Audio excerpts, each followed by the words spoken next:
The Christian is faced with the difficult task of balancing survival within a secular system and at the same time living a Christian life that pleases their Maker. It is for this reason that we need to have frank conversations on the many issues of life through the Christian lens. So, we bring to you Let's Talk About. On Let's Talk About, we talk about health, career, dating, marriage, family, divorce, politics, finance, and all the issues of life that the Christian is confronted with on a daily basis.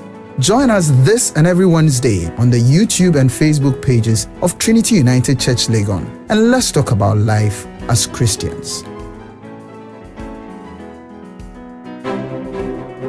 With the growing challenges of life in light of both global and domestic development, the Christian is faced with the difficult task of balancing survival within a secular system and at the same time living a Christian life that pleases their Maker. It is for this reason that we need to have frank conversations on the many issues of life through the Christian lens. So, we bring to you Let's Talk About. On Let's Talk About, we talk about health, career, dating, marriage, family, divorce, politics, finance, and all the issues of life that the Christian is confronted with on a daily basis. Join us this and every Wednesday on the YouTube and Facebook pages of Trinity United Church Legon, and let's talk about life as Christians. With the growing challenges of life in light of both global and domestic development, the Christian is faced with the difficult task of balancing survival.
With the growing challenges of life in light of both global and domestic development, the Christian is faced with the difficult task of balancing survival within a secular system and at the same time living a Christian life that pleases their Maker.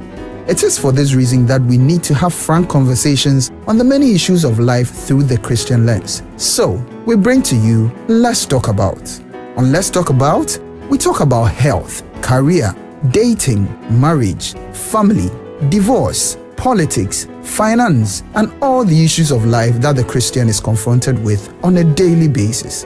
Join us this and every Wednesday on the YouTube and Facebook pages of Trinity United Church Legon, and let's talk about life as Christians. Hello, good evening, and welcome to Let's Talk About. Let's Talk About is a real understanding of social issues that bother us as Christians. Today we are discussing language and child development, the role of the mother tongue. Joining us today, we have our own Dr. George Kodia Frimpong of Trinity United Church Legon, and welcome once again. We are live on our social media platforms, Trinity United Church, on both Facebook and YouTube. Do well to give us your questions, your comments below. You can also send us WhatsApp on 0501 579 996. Share the link. Welcome, Doc. Thank you, Fia. All right. So today we are going to talk about language and child development, the role of the mother tongue. So to start our conversation, I would want you to tell us what the correlation is between language and child development. Thank you, Fia. To start with, I want to read something that I found from a caregiver, Karen Stevens, who says, "Through language, children make sense of experiences and the world around them. In fact, language is the foundation of most learning. The ability to acquire and comprehend language is a human birthright." Very important. Yeah. Research proves that children can not learn to speak or understand language from TV and radio alone. It helps, that is language, forge important attachment bonds to family and caregivers. And so I believe if we think about what I've said, a number of issues have been touched, which are very relevant to what we are going to talk about. And so, in a bit, that's what I can say about the correlation between language and a child's development. Okay. So in your opinion, when does a child have the very first contact with language? That is a very interesting question, and a lot of research have been done on these issues, and it has been said that the child gets into contact with language when it is in the mother's stomach. I wanted to hear that. Yeah, and so what the father says to the child when it is in the mother's stomach, and what the mother also says addressing the child, they are saying it makes impact, a lot of impact on the child. And that is the first interaction the child has with anybody in the world. Okay. So once the child comes into the world, we assume that the people around the child begin to form the language or the developmental aspect of the child when it comes to the language. Yeah. And so, of course, you started from the womb. And so maybe that comes to why we talk of the mother tongue. I don't know whether it's because it's assumed that the mother will be speaking to the child right from the womb. Yeah. So the mother tongue, right as you said, is so-called because the mother is a person who spends most of the time with the child during those, early days. And so we call it mother tongue. But essentially, what we mean is the language that the child is taught to first in his or her life. Okay. And we assume that for the first 2 months, up to 3 months, the child is observing things. Okay. So for the third month, then the child will start making effort to speak. And so that is where the blah, blah, blah, babbling and, those sounds start. It starts with the syllables. So, ba, ba, ba, and then blah, blah, blah. And they keep adding it. And so that sometimes it becomes a lot. Yeah. You can see they are making effort to speak, Yeah. gestures and all that, but they are not able to make any meaningful sound. Okay. Yeah, so that is from 3 to 12 months, the first 3 to 12 months of the child's life. Yeah, then if I should continue, from 12 months to 18 months, most children begin to say their first meaningful word. So they may say mama or dada, and that is when their parents are fighting over who will be mentioned first. So the child will say one of them, but at that stage, the child listens to most of the things, but is able to say just a little, yeah.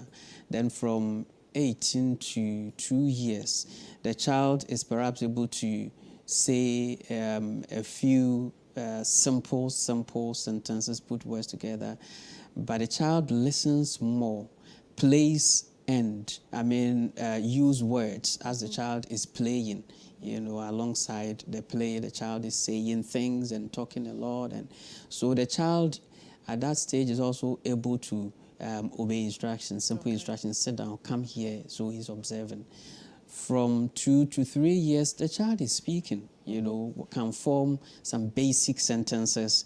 And we expect that if at that stage, 2 to 3 years, a child is not able to speak the first meaningful words, the child is not able to form simple basic sentences or take instructions, then you need to alert your doctor about it.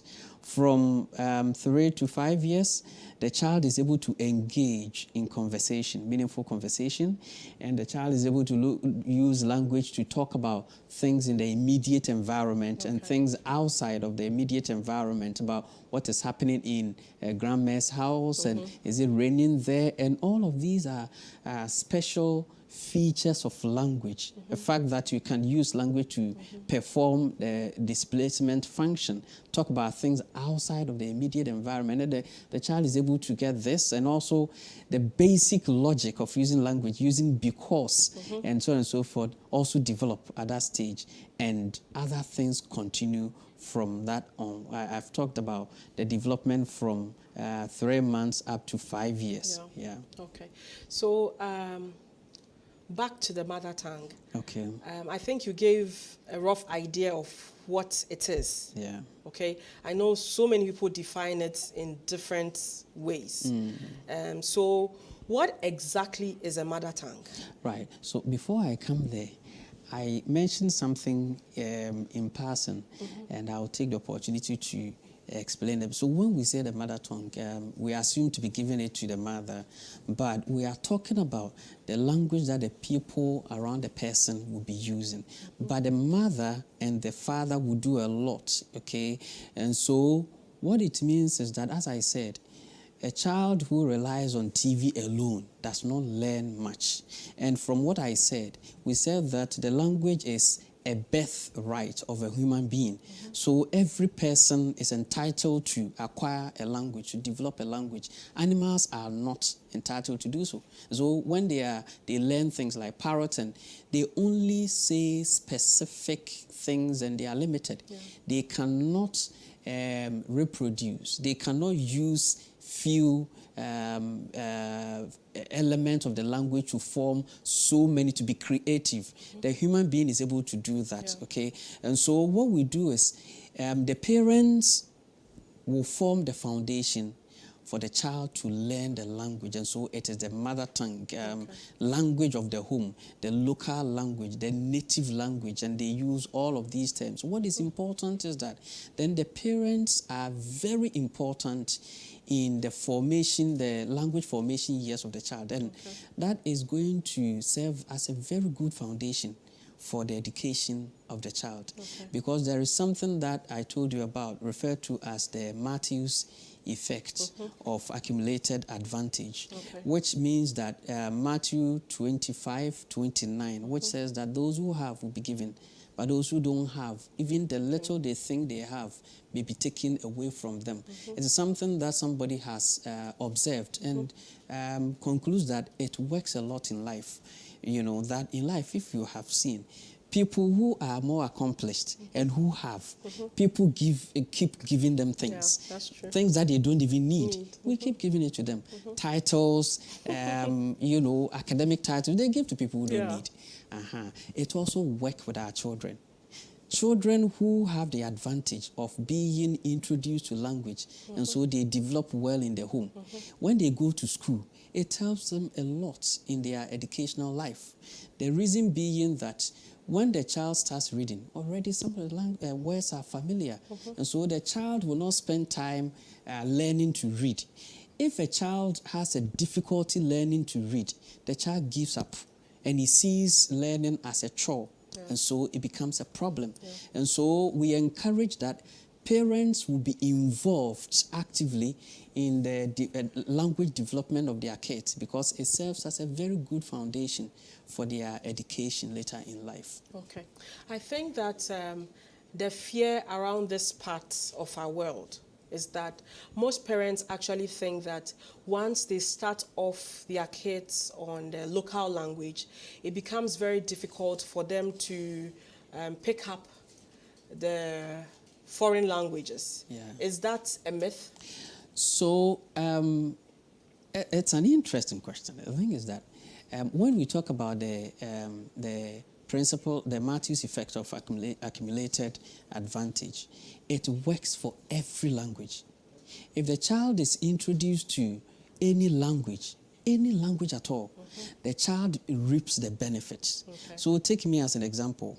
I grew up in a local Akan setting, a typical village, okay? And my parent is a monolingual Twi speaker. Okay. Somebody who doesn't speak English even to date. Oh. And my father knew just a little, was a catechist, you know. And so that is how we were introduced to the Twi language. We were made to read Twi at church. And so our exposure to learning was a local language. But today, I teach at the university. You know, so I teach English, let me say that. So from my infancy up to primary school, it was just Twi. Yeah. I couldn't even up to the university, my English I wasn't confident, because always I spent the vacation in Kumasi. And Kumasi, when you speak English, they think that you are too known. Yeah. And so you have to go there and speak Twi with them. It was only when I finished my first degree that I made a conscious effort to stay on campus and to speak English. You know, so it took a long time, and that thing worked with most of the people who are occupying places in society. Yeah. They started, especially those who attend village schools, Yes. their beginning is not strong in English. It is the local language. But as they are growing, then you see that their strength in English increases. And now I can teach a lot of people, no matter your background, English, which was a deficit for me in my beginning. Okay. So that is a myth, actually. It's a myth. It's not true that introducing the child to a local language is a disadvantage. In fact, places like India, they introduce their kids to their local language. And India, if you check, you see that in most disciplines, in most areas, the movers are Indians. They are very influential, very influential. You know, you can begin to mention some of them who are head of corporations and so on and so forth. Yeah. And so when you introduce a child to the local language, it even helps the child. Yeah. And I hope you ask me the reason. Why? You know, it has a lot of advantages. Okay. Yeah. Yeah. So I was just going to add to your story about how you grew up. Okay. So there's a lawyer, a very prominent lawyer I know, and the very first time I interacted with him, I mean, personally, he's a Northerner. Okay. And he told me how he grew up in the North, and throughout till probably secondary school, he was learning in his local dialect. And I was seated in front of him, and I was looking at his big books. Yeah. And he said, yes, I'm a village boy, and I used to learn. I couldn't speak English. And he kept on and on. I said, today you go to court and you are able to express yourself. And so this is very, very true. And if anyone can actually like think back on our local language tutors, I always say they are the best English language teachers too.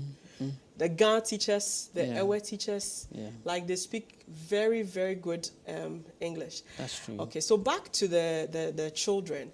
So we noticed that even though we are pushing them so much to speak English, it's rather unfortunate that most of them actually speak very bad English. Coming back to the whole effort, like you keep speaking English with them, and then you'll be thinking that, oh, they'll be speaking impeccable English, but rather we seem to have a lot of issues when it comes to, so these are kids who cannot express themselves in their mother tongue, and they cannot also express themselves in the language that should be like their second language. Why do you think this happens? You know, children of today are going through a lot of things in their development. One, was it Aristotle who said something that making people learn to, was it write, okay, will be a disadvantage to humanity later in life. And so for them at the time, they didn't write, or he did not encourage reading. Everything, put it in your mind. Stand there and read. What it meant is that the little you know, if you say you know something, you have it in your mind. Okay. And so that is where oratory began. That somebody can stand and talk and command, and everything is in the mind. Now, when they allowed writing, it means that we can read a lot of things. But when we ask you, you don't know it. You read a lot of things, but you don't know anything. We go through school and you say, I've done economics, I've done whatever. But sometimes we ask you for a simple thing and you don't remember. So the question is, do you really know it? You know, so he served a caution that humanity is going to suffer when we open the floodgate to massive learning or knowledge, the abundance of knowledge. It is good, but the disadvantage is that now children get exposed to so many things, so they are impatient in catching the things. They run through, right? That is one reason.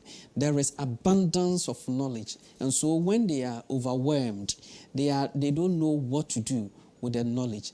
Then the other thing also is that when I was growing up, if I know that something is a dua or tree or insuo, I have seen it. I can feel it. And so when we talk about it, I can even imagine what water is, how you feel it when it touches your skin. For many of our kids, they learn it in English. And I bet you, they don't know what they've learned. So I was so disappointed when I was going with Paki one day, and I said, Paki, do you know that tree? And he said, is it a mango? So, what? Is it a cassava?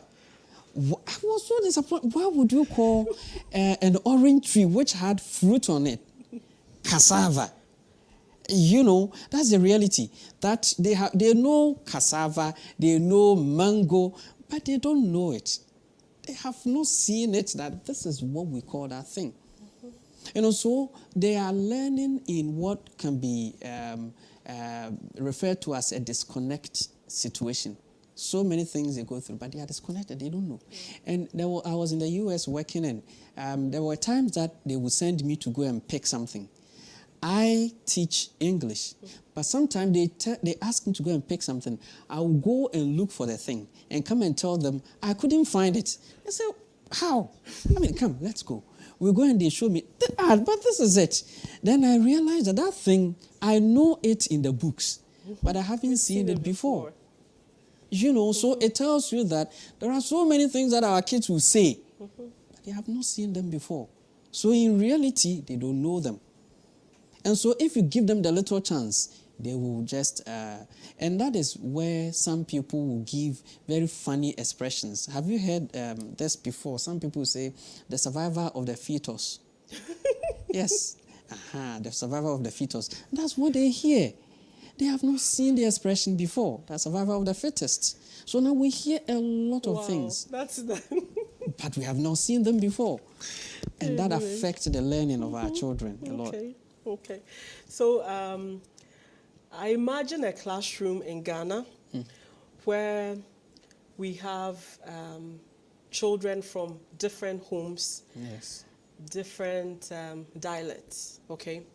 I assume that one of the problems that we have is the number of mother tongues that we have. Yes. And so even if the country decides to, after all the research that shows it's good for children to actually study in their mother tongues, it will be very difficult to probably settle on one that would be used across all regions of the country.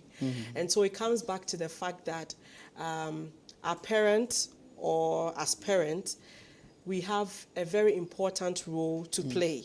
So even if we do not have the situation where we can take our children to school and they have to start teaching them how to speak in the local dialect, like teach them math, teach them science in the local dialect, they are home. And at home, we should be able to speak with them in their mother tongue. But here comes the problem. Most homes of late, you would probably have the mother speaks Ewe. The father speaks Krobo. And maybe they have a domestic help who is probably speaking Dagari or one of the northern languages, okay? Both parents spend a lot of time out of home. And even when they are together and they have to speak, they would probably be speaking in English. What happens? I think these are some of the issues that are making it very difficult for the children to speak their mother tongue. Or you do not think so? How do they adopt in such a family where there are many languages that the kids are exposed to? All right, thank you, Fia, for that loaded question. Let me first talk about this thing that we always, and you use it, local dialect. In actual fact, it is not a local dialect. So we say the local language, but people use local dialects. A dialect is a sub-language, Okay. which is not like a full language. Okay. And so Akan will have the local dialects such as the dialects such as Twi, Fanti, and the Bay language will have Ewe, Fon, Mena, and so on and so forth. So those are dialects. Those are the sub-languages. And our local languages are languages. Interestingly, we don't say English as an English dialect. No. We say English language. So it's like we elevate English. That's always. True. And local languages are, that is just by the question you ask, first of all, it is on record, it is research, ample evidence that a child can learn up to 8 languages at a time. And so no matter how many languages the child is exposed to at home, it is not a problem for the child. So the human mind is very, very powerful. It can learn up to 8 languages at a time. So don't worry about how many languages are there that the child will be exposed to. Let me give an example of Gloria, my wife. Yeah, she grew up in a place where they had so many languages. So Gloria is able to speak a bit of Ewe. She's able to speak the Twi dialect. So when she sees an Akuapem person, she dabbles in it with the person. Then when she speaks with me, Asante Twi person, she speaks the Twi. She speaks Fante. She speaks so many, even Gan, very good at Gan, right? And so it is because she grew up in a context where language, all sort of languages. It was a multilingual context. And so she picked it, and now she performs so well. So it is not a problem for the child at all. Yeah, but I wanted that the family would be conscious about these choices, that the family will have a language policy, that we want our children to grow up to be multilinguals, because now it is the advantage. Nobody should aim at making the child monolingual. Multilingual is the goal. And so we always want to expose them. And when we talk about multilingualism, it is not only 2 European languages. No. Yeah, somebody speaks 2, 3 local languages. The person is a multilingual. And so when you have those ones and you add the English language to it, it is an advantage. It's a plus. And so that is a very good thing, talking about the home. And I know that the school also has the policy, which you will be going to, and you'll be inviting us to discuss. Okay. So back to the school. We noticed that we're actually working towards it, because most schools have the local language, okay? And you get to choose, at least the schools we attended, we, at least at the junior high school level, you get to choose one local language, and you learn to read and write. And I know we used to do the basic education certificate examination. You would write in a local language. I think that's still ongoing. I'm not sure of the private schools if they are adopting that, but I know that at least, even though there's a government policy that says that the children should be taught in the local language, it's not working, is it? So yes, rightly as you said, Ghana has a language of instruction policy. So in education, currently, and there have been changes. It used to be something else, like English from the word go, from the beginning of the child. But now it is the local language from the beginning up to class 6. Then it transitions to English. Then from that time onwards, English will be used as the language of instruction, and the local languages will be subjects. And so, as you said, a child will have the opportunity to select a language, usually the mother tongue or the dominant language of the area. The child will learn it for the BEC. Afterwards, in the SSC, it is a choice. A child can decide to go the general arts, and that child can opt to add language, the local language, one local language to it, and that is it. But as you also hinted, in reality, the practice is not as we want it.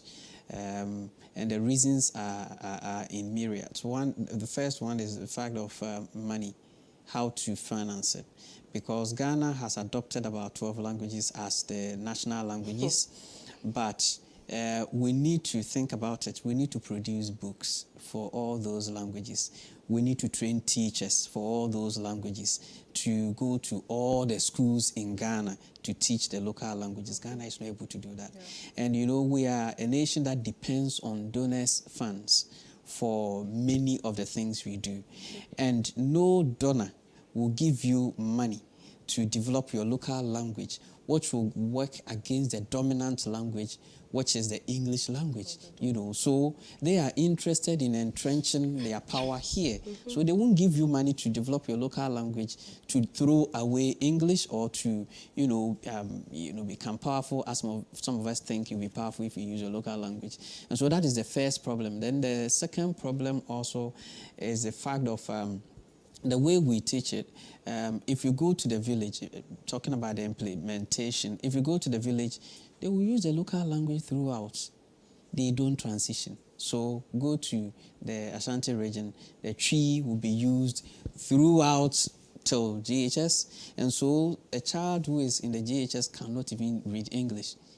So that is what happens there. And I believe it happens also in most rural areas in Ghana. When you go to the preparatory schools, their interest is not in the local languages. They want the people to be able to speak English, good English. And so what happens is that then parents also start learning, exposing their children to English, so that if they are going to the best schools, they will get access. And the best schools also do entrance examination to the children of about 2 years. And if you didn't introduce your child to English, how will your child be able to write and pass and go there? And so we are in a state of confusion as far as our language, managing our languages is concerned. Ideally, it should be your local language. And if any other language will be introduced to the child, then the child will go to school. First day in school up to 3 years, the local language, the rationale is that the child learned a lot. The first education happened in the home. Yeah. So that education is being taken to the school.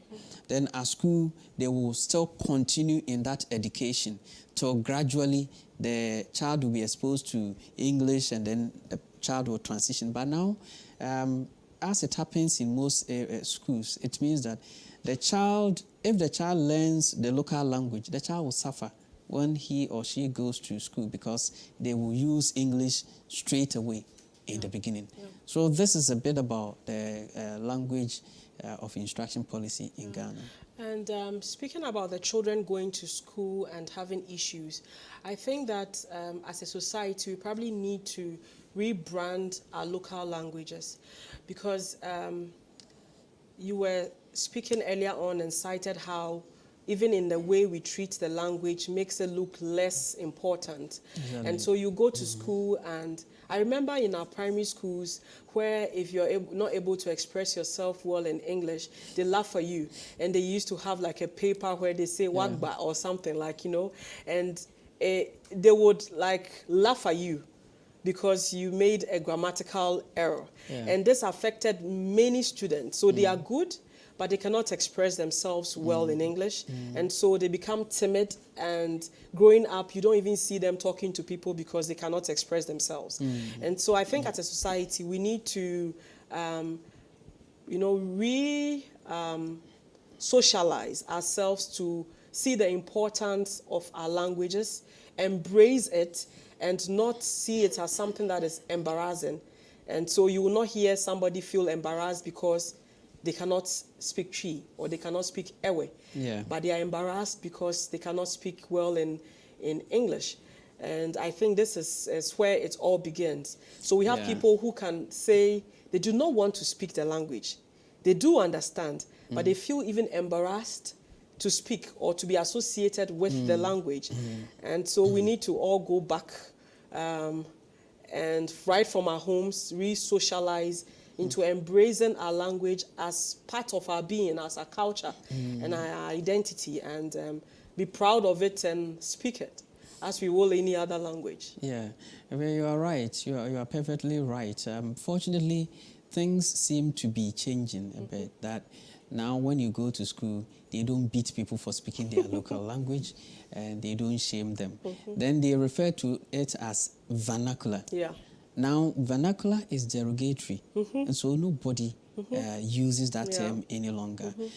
But our attitude, our posturing, shows that English is placed higher above our local languages. Yeah. And so when even within the language of instruction policy, you feel it. You feel it that English is given the advantage. Yeah. And so from class 4 going, if the child will be taught in English only, and the local languages as subject, it means that you are saying English is more important than the local languages. Yeah. And throughout, everything is done in English, So we relate the languages in Ghana. We have about 3, ways of looking at them in what somebody refers to as a diglossic situation, where English language is a high language, and the local languages are a low language. Why? Because, we are saying English is the language that we use for science, we use for everything, and the local languages, if you like, you can. But the best policy, I think, should have been that multilingualism or bilingualism throughout. So from class 4 going, they should continue to take some of the languages so that apart from English, people can also use them. Does it make sense, Afia, that somebody is going to do even a CAN in the university, and the person has to pass English before the person will be given access to the university. Does it make sense? No, not at that all. in so many courses that the child will not need English, mathematics, not so much of it, and the child is able to make a D in English, but passes everything. And we are saying that child is not intelligent enough to go to the university. It means that our attitude shows that our local languages are not important. English is more important. Look at what we say. We say that, hey, Akra no abi. Why? Because the person is able to speak English. In some of our villages, we say, brofu yedru. And I mean, if you speak your local language, like you said, and you make a mistake, there's no problem. Nobody will say anything.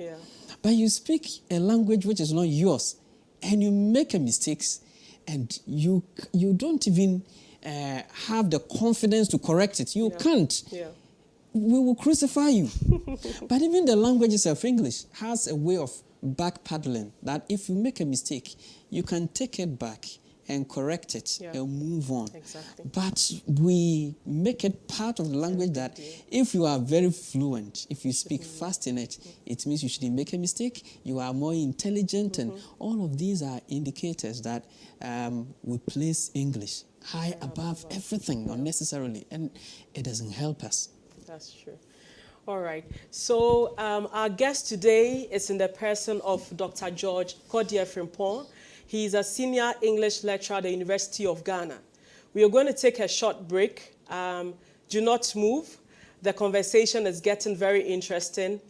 Remember to follow us on our social media platforms on Facebook and on YouTube, Trinity United Church. Send in your questions, send in your comments. We'll be right back.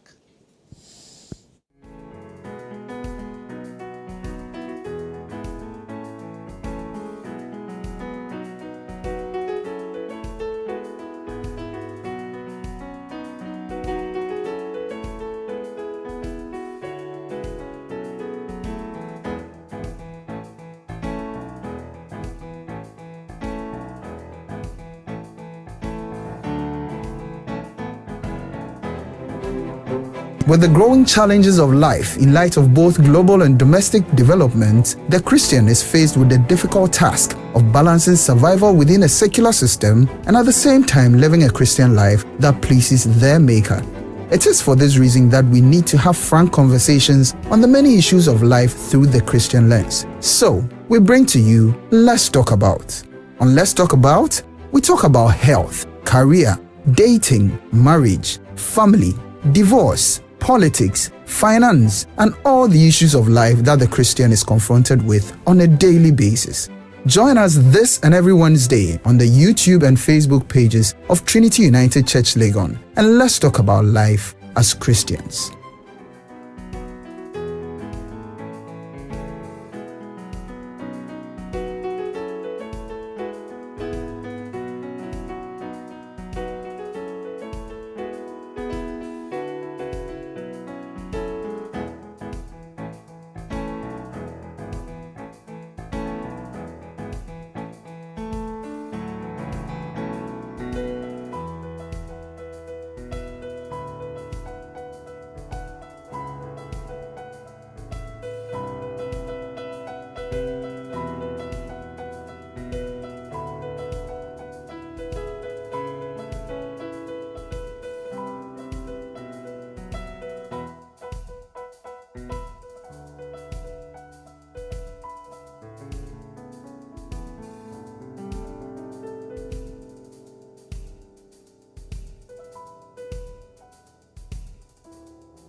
Welcome back. We are live on all our social media platforms, Facebook and YouTube, on Trinity United Church. My guest today is Dr. George Kodie Frimpong, who is a senior lecturer at the University of Ghana in English, actually. Yeah. So we are still reading your comments, your questions. Keep them coming. Before we went on break, we were talking about branding our local language, right? And the fact that we need to start looking at it as something that is important, that is part of us as Ghanaians. We should embrace it, and we should actually reprogram ourselves to be comfortable speaking it and be proud that we can actually speak the language. What do you say about that, Doc? Thank you, Afia. Rebranding our local languages. Efforts have been made elsewhere, and this is as a result of the observation by, and I'm talking about the UN. Okay. UN has observed that about 40 languages stand a chance of dying out. And so the UN has declared a day for Mother Tongue Day, International Mother Tongue Day, which is 21st February every year. And it's supposed to be celebrated. And if the UN is paying tribute, homage to the mother tongue, to our local languages, then I think nothing is more branding than that, And so they have taken the first step. It is left for us to also take the baton and run with it. And it is telling us that, yes, of course, it is very important for us to maintain our local languages, our mother tongues. It is important for us. It is important for us to learn and know our local languages. And I believe we will have to talk about some of the benefits of one, because people will say, why at all should I learn my local language? Why should I learn it? So you are saying I should learn it. Why should I learn it? Is it important? So if you give me the permission, I will go ahead to talk about it. Let me just read one comment. So we have a comment by Ellen Soa. She says she agrees once the language is being used, the child will pick all the languages, just as you were saying. And so as parents, we just need to go ahead and speak the language. And it's very interesting because I personally haven't made an effort to say I am teaching my children the local language, my bad. But I speak it. So sometimes they would hear me speaking with my mom and they would react to it. So I haven't told them maybe a chair is called this, a table is called that, stop means this. But because they keep hearing us speak the language, sometimes when you just tell them in the language, maybe pick this for me, they immediately go. So the language, once you are speaking it, they will pick. And so let's go ahead and speak the language. Yeah, so if I should add, think what parents will need to do is to be conscious about it. So that if we get to this information as a foundation that the children will pick the other languages if you introduce them to the local language, you are going to work on that. And some families have done a very good plan in that you speak with the kids in your local language, especially when the two belong to different. Yeah, so you speak with them in your local language, and I speak with them in my local language. We make a little effort, and what happens is that we don't need to be perfect in what we do, because there is a theory that talks about the poverty of the stimulus. The poverty of the stimulus by famous Chomsky, if you are familiar with that man.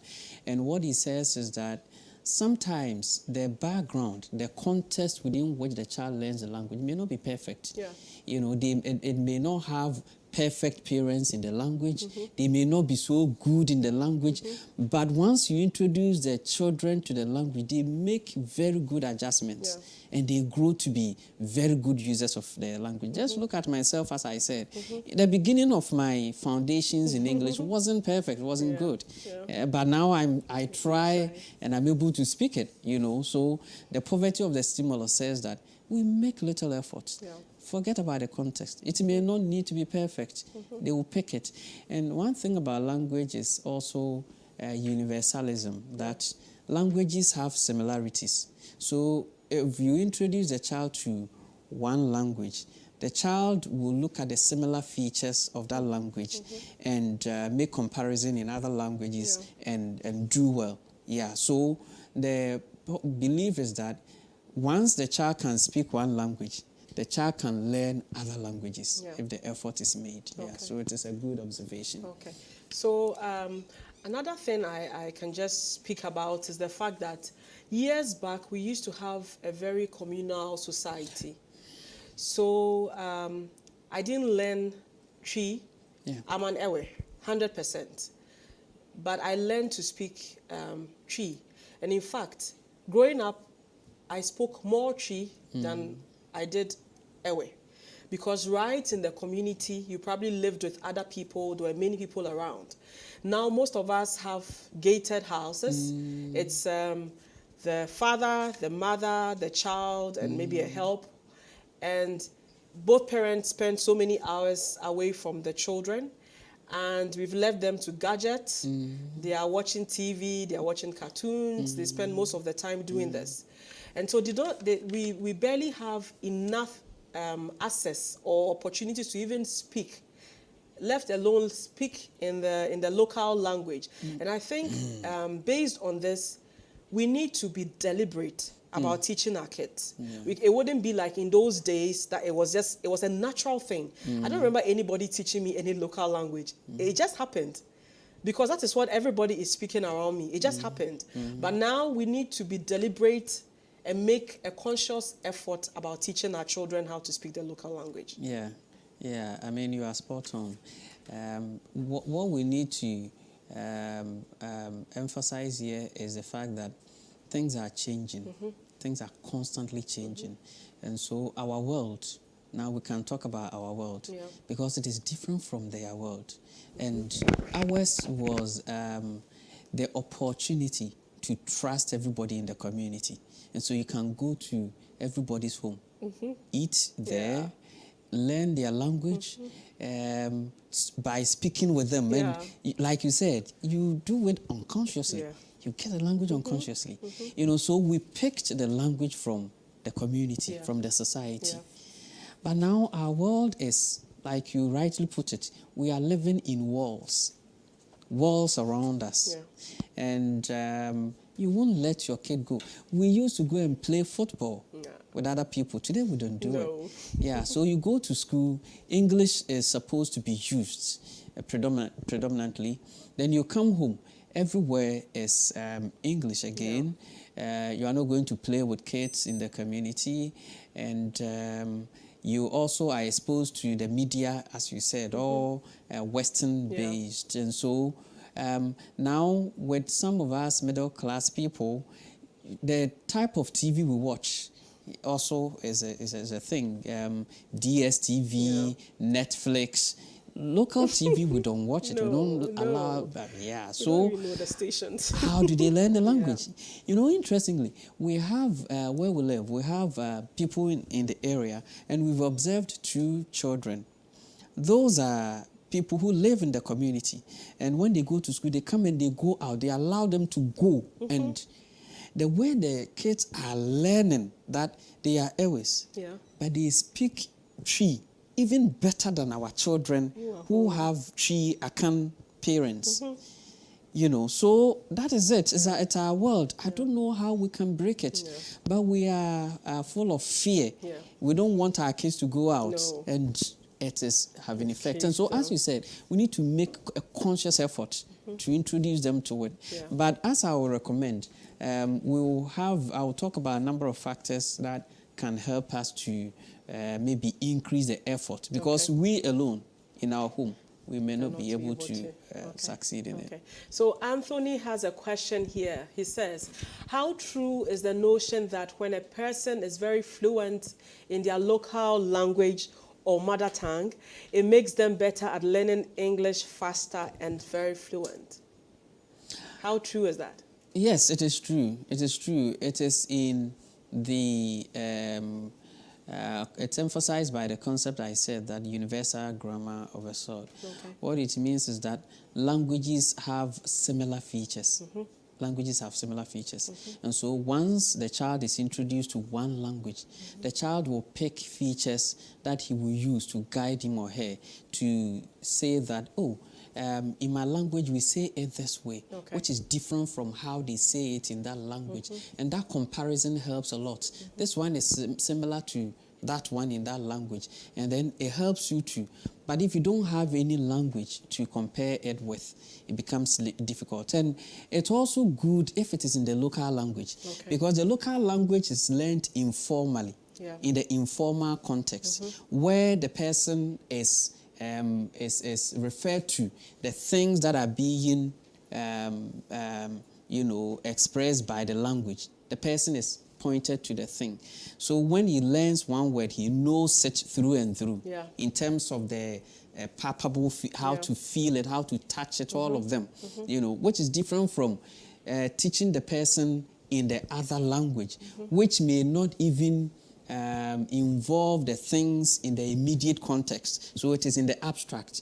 And so the local language has that advantage that the things you are talking about is in your immediate context. You know it, you can touch it, you can. So wherever you are, you know it. So when you translate it to the other languages, first of all, you know it. And it is said that that is how you are able to form the basis of metaphorical use of language, because your foundation is very solid. So you can transfer it and even use it in proverbs and the metaphors of the language. So it is very true. Very, very true. And to add on to what you said, I have a colleague who speaks, he can't actually speak Twi without making an expression, or like, he's so rich, like in speaking the local language. He will speak Twi and I'll be looking at him and I'll be like, did you grow up in a palace or something? Then he would tell me, oh, like where I grew up, I grew up in Ikrase, but it's rich. It enriches the language. And guess what?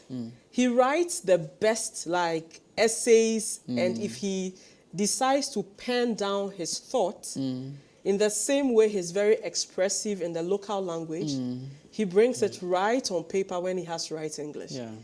His essays are rich.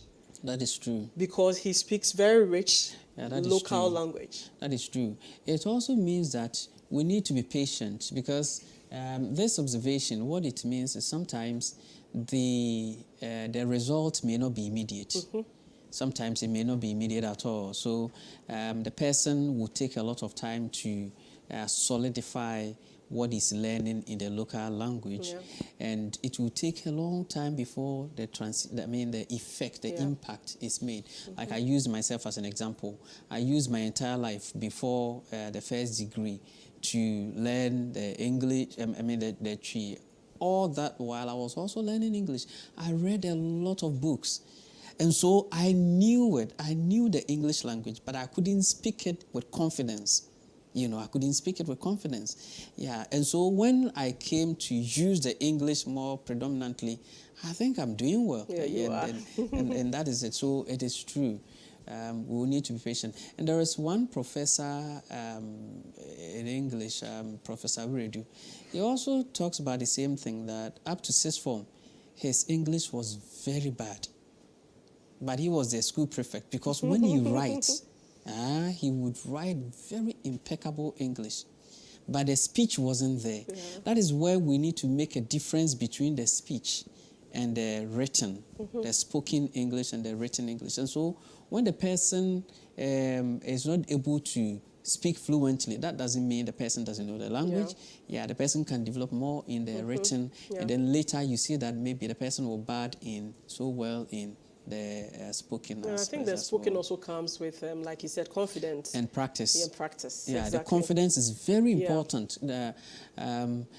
if you are not confident in it, and it happens when you are facing your superiors or people you so much respect, you see that you struggle to express yourself. That is confidence. Yeah, and you need exposure, context where you practice it, because language is about practice.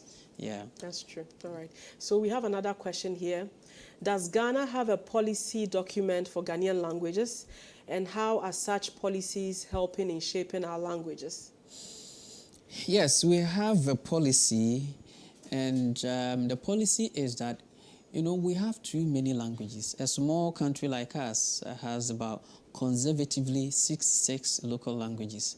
And then if we want to do implications, we have about 80-something languages. And so, developing a language is very expensive. And so Ghana decided to develop some of the languages, about 12 or is it 9? Oh, out of as national languages. Okay. And we haven't done well because this was done in Nkrumah's time. Nobody has made an effort to say we should maybe add additional languages, local languages, to the ones that we are calling national languages. Okay. And so what now we have done is we have the Institute of Languages, and we have the local languages or something. Is it at Kaukudi? There's a center there which is meant to develop the local languages. They are supposed. I understand there's an authority which is supposed to promote and develop the local languages. Okay. What it means is that they are supposed to ensure that books are written in the local languages. Ask yourself, have you seen a local language, a book in a local language in your local language before? If you've seen it, there are not many. There are not many. We are not making effort there. And that is the problem. So even if you want to help your children, when it comes to the reading, the materials are not there. Ghana has newspapers. None of them so far is done in the local languages. It's only the FM stations which are doing well in the local languages. And so we have a policy. But even the policy, the language and education policy defeats our local language policy. Okay. Because when we say that, we use that local language up to class 3. And then we transition to English. And everything will be English throughout. So where is the local language again? So we are not making effort as far as that is concerned. At best, we should, like I said, encourage. South Africa is able to do it. When you go to their universities, their local languages are used alongside English. Wow. Yeah, they do that. But it has its negative effect, but at least it is a strictly multilingual context, which has a lot of advantages. Okay.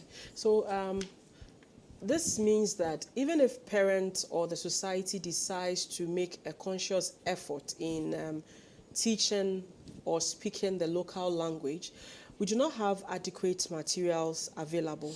Exactly. And so this is a problem that hopefully the government will, or not even just the government. We have people that are writers. Exactly. So the people should throw this challenge to everyone out there. If you start writing, the short announcer stories that we used to read when we were young, you write them in the local dialect. Because I do remember that I have a niece in the US, and the grandmom came to Ghana on vacation, and she actually bought very small books in Fanti. And so as a little girl in the US, she would be able to say Ponko. And she was actually teaching her as you would do any language. And not because they were not speaking it at home or she was not exposed to the local language. But she used to sit her down and would teach her like we do learn English in school. And so if we have these materials available, for example, I think it will be easier. Yes. Especially because, like I was saying, we are no longer in a community setting where we get to interact with a lot of people. Yes. Yes, it's very important that not only, as you said, not only the government, because you can see that the government is not able to do much as far as that area is concerned, but individuals can come in. Yeah. I know of a project which invited writers to write readers for the local languages. And so some young people have written for Ga, for Twi, Ewe, and so these are materials that have been done recently. So when you start it, it's an expensive enterprise. It means the person will need to put everything aside to do it. And so we need to incentivize the process, people involved in doing it. And so it is an appeal to civil organization to come into the space to sponsor people who want to do it. And I believe that we don't need to write big books. No. We need to write simple stories, capture the stories that are around. And the churches also need to come in. That's something I will talk about later when we move on. So we have a comment from Kofi Amankwa. I think we should not just be conscious about teaching our children how to speak our mother tongue, but also teach them how to read and write. Is that something that will be... parents, we can't even write. Yes, most of us can speak the language and we can barely read or write it. Yeah, that's the thing. But when we say teach them to speak it, we tend to assume that to speak and write it and to do all the things. That's what we assume. And so people may not intend that you only teach them to speak it. But unfortunately, as you said now, many people are not able to. We are not fully literate in our language. Even those of us who can speak it, most of us are not fully literate. We can speak it, we may not be able to write it. Some can read, they may not be able to do other things, to use it to function, you know. So this is what happened with colonialism. When English was introduced, we saw English as something that we write. So when we write it, our local languages, we don't write them. And so, and also the way the language of education policy is, it means that when the child gets to JHS and the person is introduced to one local language, how strong will that person be in terms of writing in that local language and reading in that local language? Assuming that if it takes us our entire educational life to get more proficient in English, how do you call the proficiency, if you would even call it so, that one gets in a local language when one gets to JHS? You know, it means that we will not be able to read sometimes or write. Fortunately, the old educational system, I did the O levels, and so up to Form 5, I did Twi. You know, I did Twi, and so I was able to read and write the language because I used 5 years to learn it. So when we have just 3 years of exposure in JHS and then 6 years of which is even not so well done, then it's going to create that problem. So the reality is, yes, it would have been better that we would be functional in our language in all the aspects of it, reading, writing, and speaking. But we are not, unfortunately.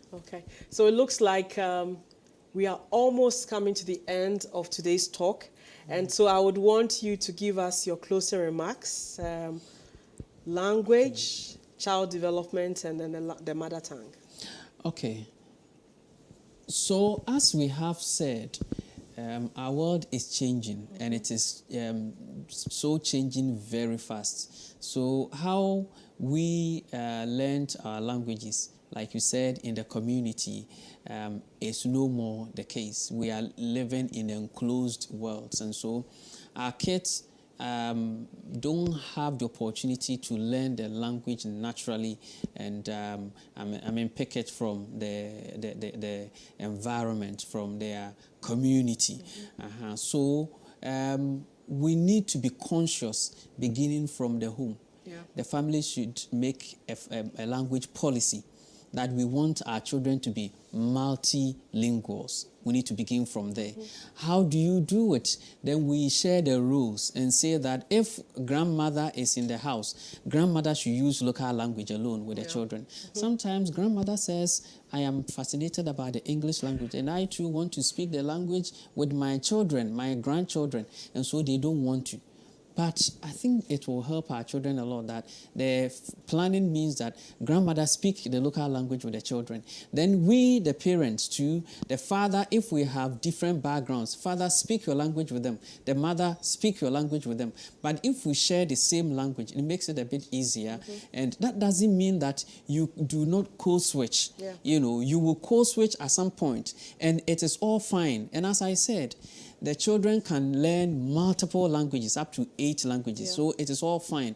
Then we can also create family friends, circles that from time to time we can meet and ensure that we use local languages and expose our kids to their children so that they all will play and use the local language as they hear us using. Unfortunately, when we form these groups, we always use the English language, which doesn't help. We should consciously allow them to use our local languages, and we too should do it. Then at the church, we also have a responsibility. You know, we need to create more domains where the children can use the language, because language must be practiced. And so the church too can do a policy that at least once every month, the children's service will do a local language church service where we give roles to the children to read in the local languages, and then somebody who will lead. Everything will be a local language. The JY should also do it. That once every, just the posturing alone, the fact that they know that we are making effort for them to use the local language will send a signal that, oh, then it is important too. They are making effort. But now when we make it that in the junior, in the youth, and the JY, no local language, everything is English, what are we telling them? It means the local language is not. And so I think we can intervene and create more platforms, domains of language use for our children to be able to learn and use the local languages, because it is very important for their growth, for their cognitive growth, and for their socialization and their development later in life. Thank you so much, Doc. It's been an interesting time here on Let's Talk About. So let's remember this for today. The communicative approach is the best way of learning a language. And so continue to speak the local language with your children, and trust me, they will pick it. My name is Edinam Ejesika, and I've been your host for today. See you same time next week. Akpeka kakaka. Bye. Bye.